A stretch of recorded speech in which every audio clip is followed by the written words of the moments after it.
სოციალური შფოთვის დროს ეს არის რომ ადამიანები ახკმულები არიან როგორც კრიტიკულები, რომლებიც თითქმის ყველა სიტუაციაში ვთქვათ მე მაკვირდებიან და მაკრიტიკებიან. ადამიანები ვთვლი რომ მიდრეკილი არიან კრიტიკისკენ და აი ამ სოციალურ სიტუაციებში ვთქვათ განსაკუთრებით, ხო?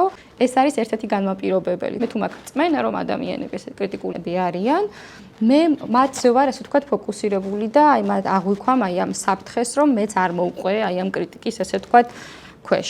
ასევე არის გარკვეული რწმენები აი სტანდარტების შესახებ, აი განსაკუთრებით აი სოციალური სტანდარტების შესახებ, აი როგორი უნდა ვიყო, ხო? აი სოციალურ ასე ვთქვათ სიტუაციებში, გარემოში როგორი უნდა ვიყო, რაც გულისხმობს მაგალითად არ უნდა გამოვავლინო, ხო? აი სისუსტე, კონტროლის დაკარგვა სოციალურ სიტუაციაში, ყოველთვის თავდაჯერებულად რაღაცა კომპეტენტურად უნდა გამოვიყურებოდე, შეცდომის დაშვება მაგალითად არ შეიძლება, ხო? და ეს სისუსტის გამოვლენა, ანუ გარკვეული რიგიდული წესების შესახებ არსებობს, რომელიც აი ამ საკუთარი თავის წმენებიდან და აი ამ სხვა ადამიანების შესახებ წმენებიდან, ასე ვთქვათ, გამოსჭვივის, ხო?